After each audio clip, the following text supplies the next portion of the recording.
Et le coup de fil du matin, on revient sur les classes de neige, annulation en cascade dans les centres de vacances. Mathieu Desarnaud est avec nous, directeur de l'association Les Pupilles de l'enseignement public de l'Ariège, réseau de solidarité pour l'enfance. Oui, bonjour Mathieu Desarnaud. Bonjour. Bonjour. Bon, donc il y a eu beaucoup d'annulations là pour février, c'est cela ou pas ?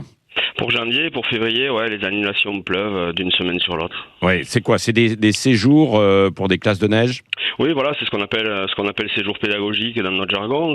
C'est des classes qui s'annulent et ce qui est difficile pour nous, c'est qu'à la différence d'une période sur l'an dernier qui était un peu similaire, aujourd'hui on n'a aucun cadrage national et on ne sait pas formellement qu'est-ce qui va se passer la semaine prochaine, qu'est-ce qui va se passer la semaine d'après, en l'absence de cadrage national de l'éducation nationale. C'est-à-dire qu'aujourd'hui les classes de découverte sont officiellement autorisées, mais on sait qu'elles sont déconseillées de manière différente d'un département à l'autre. Ouais. Alors, c'est-à-dire que oui, donc ce sont aux directeurs d'école finalement de prendre la décision, et certains sont hésitants peut-être jusqu'à la dernière minute ou...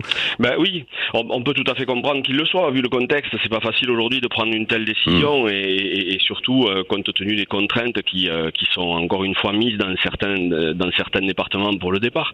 Donc on comprend tout à fait l'hésitation des enseignants. Ce qui nous est un petit peu plus incompréhensible, c'est cette absence de directive nationale sur cette question-là. Ouais, c'est-à-dire que vous, par exemple, vous devez rester ouvert avec votre personnel, comme si en fait vous alliez accueillir du monde, ces classes de neige, et puis au dernier moment ou presque, vous devez annuler quoi. Alors, mais comment faites-vous avec le personnel ? C'est exactement ça, c'est-à-dire qu'on est perdant à plusieurs niveaux. Au premier niveau, c'est que les charges fixes ne sont pas couvertes parce qu'on a des personnels permanents qu'on continue à payer, évidemment, même si le centre est vide. Au-delà de ça, il y a des personnes qu'on aurait dû embaucher sur une période très forte d'activité, qu'on n'embauche pas du coup parce qu'on a trop d'incertitudes sur l'activité. Et après, effectivement, des marchandises, de la nourriture qu'on fait rentrer, et le groupe appelle la semaine avant pour dire c'est trop compliqué, on peut pas venir, ou on attend de cas Covid, et du coup on se retrouve avec de la marchandise qu'on a déjà engagée. Là, ils ont payé un peu d'avance, des arts ou pas, non pour pouvoir... sauf que la politique de notre réseau, la plupart du temps, c'est de dire que c'est pas la peine de punir les écoles et de punir les familles sur cette question-là. Donc on s'engage, nous, à des reports sans frais. On n'est pas sur un secteur marchand. Et du coup, on n'a pas envie de punir les publics qu'on accueille tout au long de l'année. Pour vos finances, comment vous faites c'est très dur. C'est très dur. Oui.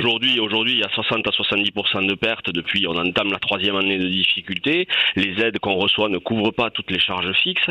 Et aujourd'hui, bon nombre de centres. Alors, j'ai la chance d'être dans une association qui peut encore tenir un petit peu, mais bon nombre de centres mettent la clé sous la porte depuis le début de la crise. Ouais.